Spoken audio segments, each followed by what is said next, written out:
नमस्कार दोस्तों, मेरे चैनल में आप सभी का स्वागत है।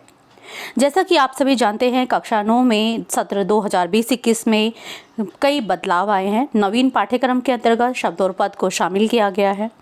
तो क्या आपको पता है शब्द और पद किसे कहते हैं? शब्द जो वास्तव में वर्णों के मिलने से बनते हैं, तो पद किसे कहते हैं? तो आइए आज हम शुरू करते हैं अपना विषय शब्द और पद। बच्चों, सबसे पहले हम ये जानने की कोशिश करेंगे शब्द क्या है। आप सब कहेंगे कि शब्द तो वर्णों से मिलकर बनते हैं। तो क्या सिर्फ वर्णों से मिलकर बने हुए अक्षर को ही हम शब्द कहेंगे? नहीं, वास्तव में शब्द जो है एक अर्थ को बताते हैं।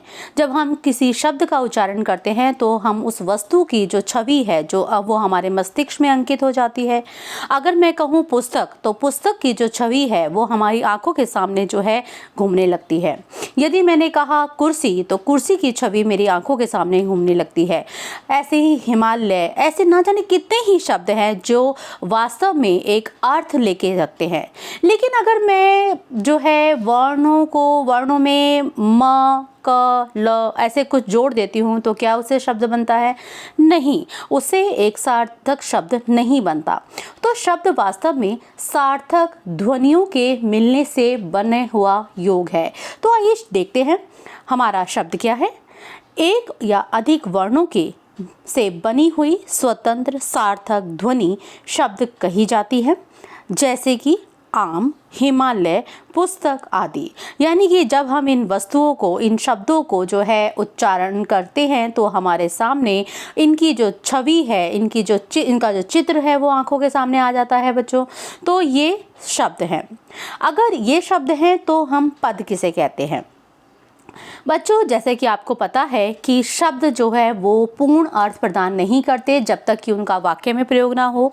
और वाक्य में जब हम इन शब्दों का प्रयोग कर देते हैं तो जिस प्रकार एक धागे में मोती पिरोने से एक माला बन जाती है, वैसे ही शब्द जब वाक्य में प्रयोग कर दिए जाते हैं तो वो पदों का रूप ले लेते हैं। तो आइए इसकी परिभाषा जानते हैं।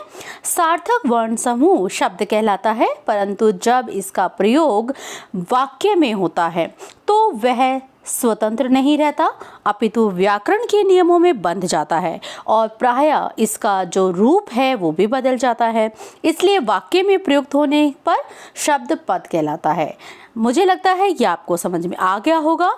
पहली बात कि जो शब्द है वो सार्थक वर्ण समूह है, यानी कि सार्थक वर्ण समूह से मिलने वाले जो शब्द है जिसका अपना एक अर्थ है, जो अपने आप में स्वतंत्र है, वो शब्द कहलाते हैं। और जब इन सार्थक शब्दों का हम वाक्य में व्याकरण के नियमों में उन्हें बांध देते हैं तो वो वाक्य में पद का रूप ले लेते हैं। आइए उदाहरण देखते हैं। जैसे कि राम एक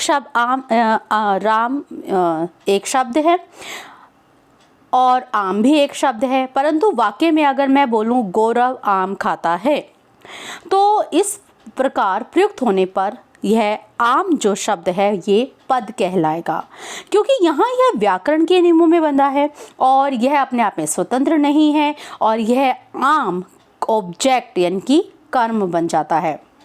तो आपको, मुझे पूरी उम्मीद है, शब्द और पद क्लियर हो गए होंगे, स्पष्ट हो गए होंगे, क्योंकि शब्द अपने आप में स्वतंत्र और सार्थक होते हैं, जबकि जो पद होता है वो वाक्य में जब शब्द व्याकरण के नियमों में बंध जाता है तो वो पद कहलाता है।